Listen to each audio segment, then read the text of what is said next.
Great. So, hi everyone. I just want to start by saying thank you to the conference organizers for inviting me to talk about my book and be part of the conference.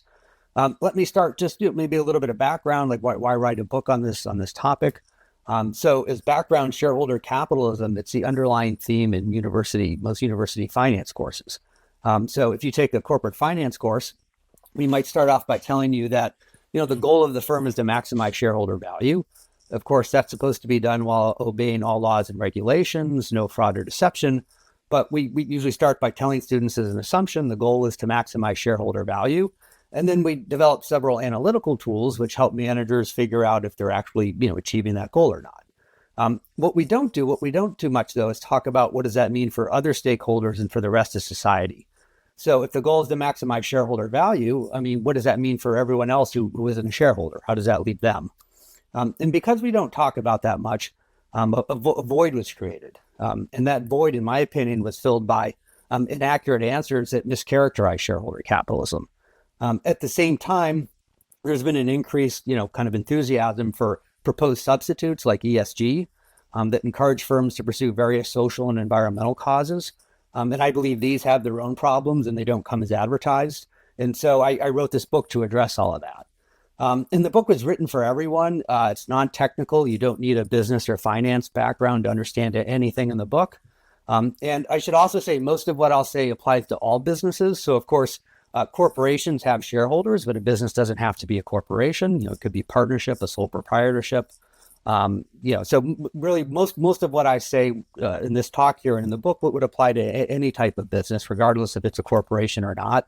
And so what I'll do for the talk, I'll first talk a little bit about shareholder capitalism and just a couple of the important points that I make in the book that I think have been overlooked. And then I'll talk a little bit about the idea that firms should pursue other objectives, such as various social and environmental causes. So the case for shareholder capitalism, just big picture, the case, at least that I make in the book, is that shareholder capitalism is a good thing because it benefits non-shareholders. It's because it benefits other stakeholders and the rest of society. So my case is that if firms pursue the goal of maximizing shareholder value, it produces positive externalities that are good for everyone else. And that's why I think it's a good system. So we can start by thinking that, a business creates wealth for its owners by generating profits. And many seem to think that a profit reflects shareholders gaining at the expense of other stakeholders, such as customers, suppliers, and employees. That actually isn't true. So a profit results from mutually beneficial trading. So customers only buy a firm's product if it benefits the customer. Employees only sell the firm their labor if it benefits the employee. Suppliers only sell their firms their goods and services if it benefits the supplier. In a market economy, in a capitalist economy, no one is forced to do anything. Each party only trades if it benefits it. Profits reflect the shareholders or the business owner's gains from all of these trades. We could describe a profit as a leftover that a business owner gets to keep after making the other stakeholders better off. So the shareholders, the business owners, they actually eat last. When we say that the firm's goal is to create shareholder wealth, implicit in this is the fact that the firm must serve its other stakeholders who are free not to trade with the firm. It is impossible for a firm to serve only its shareholders. A firm can only create value for its shareholders if it gets other stakeholders to engage with it. And a salient way to see that is to recognize that most new businesses fail within 5 years of opening. So it's not as if you can just start a business and demand profits from people. The other stakeholders have to want to trade with the firm, and they'll only do that if it benefits them. Another important issue that I think gets confused is that shareholder value is a long-term concept. It's not a short-term concept. Some critics of shareholder capitalism claim that it encourages short-termism in public firms. And short-termism would just mean skipping valuable investments in order to have, higher short-term profits. And shareholder capitalism actually does not encourage this in any way. I would hope that all students of finance would know this. The ultimate goal in shareholder capitalism is to maximize shareholder value, and shareholder value is just the value of the business minus any debt. The value of a business, as we teach finance students, is the present value of all its future cash flow, which are driven by future profits. An estimate of the stock price would just be shareholder value divided by shares outstanding. Short-term profits are typically only a very small part of the value of a business and shareholder value. long-term profits and growth in profits are far more important. And I guess a salient way to see this with an example is with IPOs. So over the last 20 years in the US, the majority of IPOs were tech and biotech firms, and the majority of those tech and biotech firms had losses. But even though they were losing money and not making profits, some of them were worth hundreds of millions or even billions of dollars. And so how can you have a shareholder value of billions worth billions if you're losing money? Well, it's because shareholder value is a long-term profit. And people think, off in the future, these firms, their profits, their losses will turn to profits and those profits will grow. And when you take the present value of all that, you can get a big number. So how does a corporate manager maximize shareholder value?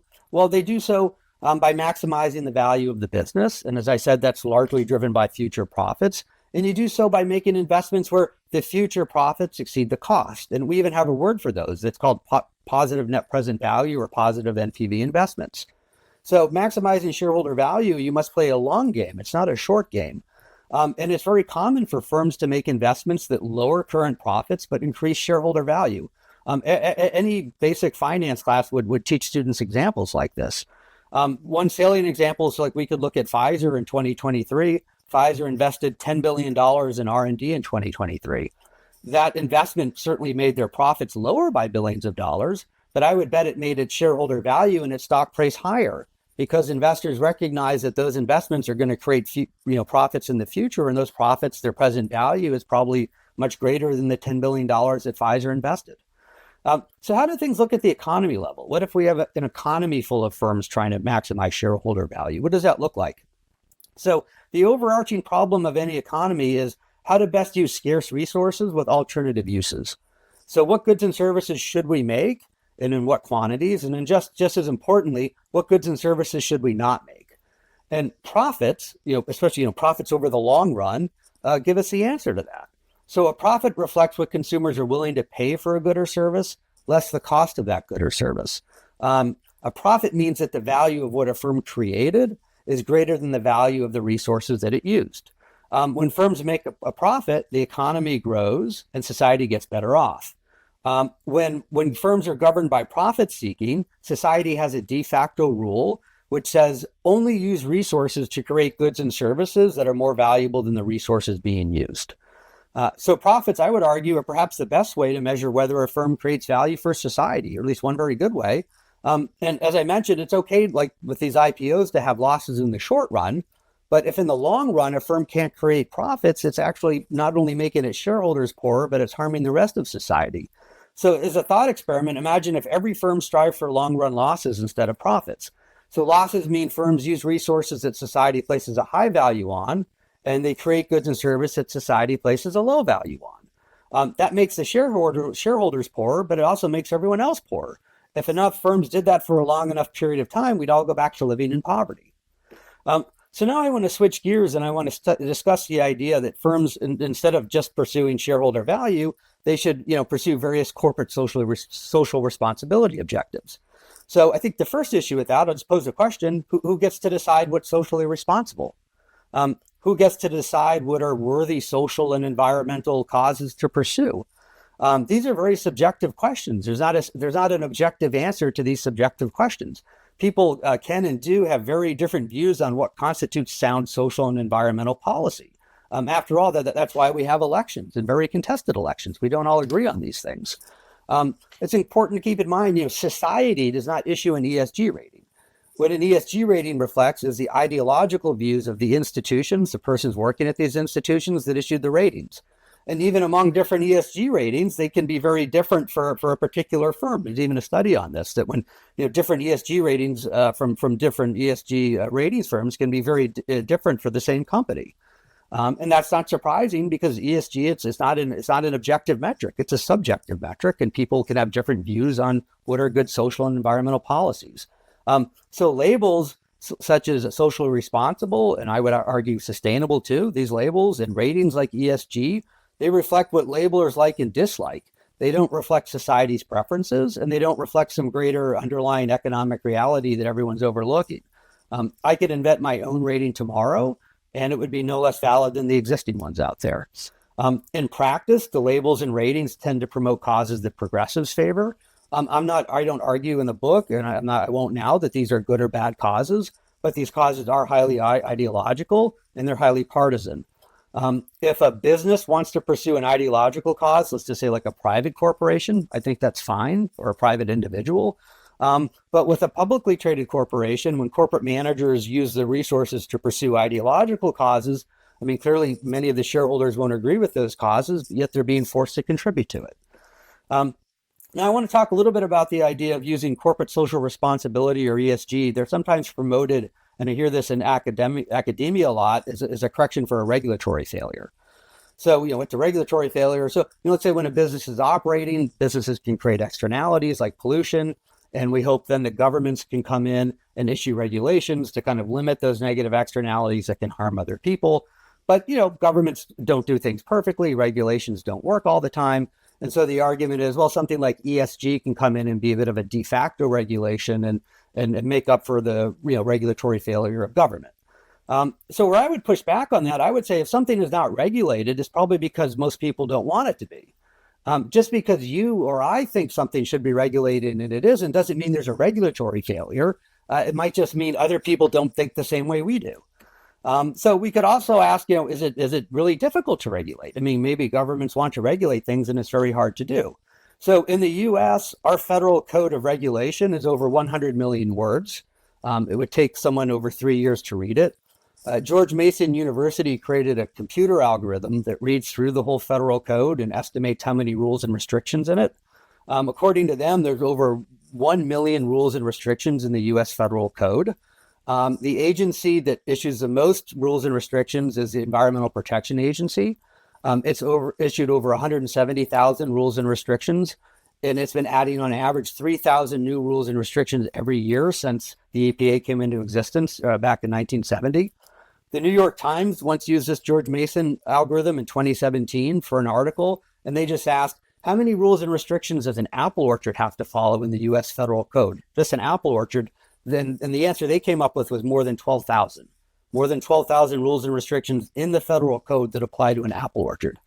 States and localities have their own rules and regulations. California, for example, in its state code of regulation, has 400,000 rules and restrictions that a business there would have to adhere to. So the question then I think is, if given all this regulation, why do we need additional like ESG rules and restrictions? And I think the answer is that some people want stricter and additional rules that aren't in the federal code. They probably can't get them democratically, so they try this other channel. It's important to keep in mind that regulators, in government regulations, regulators ultimately have to answer to elected officials. So if as citizens, if we don't like the way we're being regulated, we have some recourse. We can vote for different people. ESG comes from the UN working in concert with various financial firms. None of these people who came up with this are elected by any of us. We can't vote them out of office, so we probably don't want them issuing regulations for us. I want to end by addressing a question that probably a lot of you maybe have been thinking about, is how do you know whether a business creates value for society? And I would say a simple way to think about it is just think of the average person's economic life. So the typical person probably trades with a business for wages.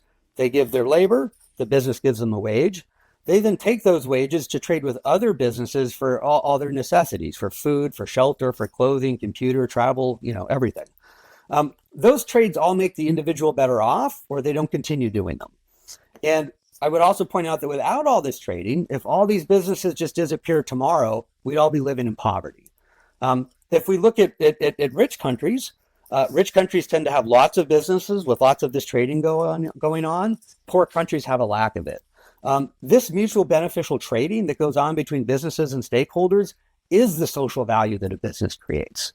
And shareholder capitalism encourages more business, which leads to more opportunities for mutually beneficial trading, which makes all our lives better. And that's why I'm an advocate for it. So thank you for listening and for letting me be part of your conference.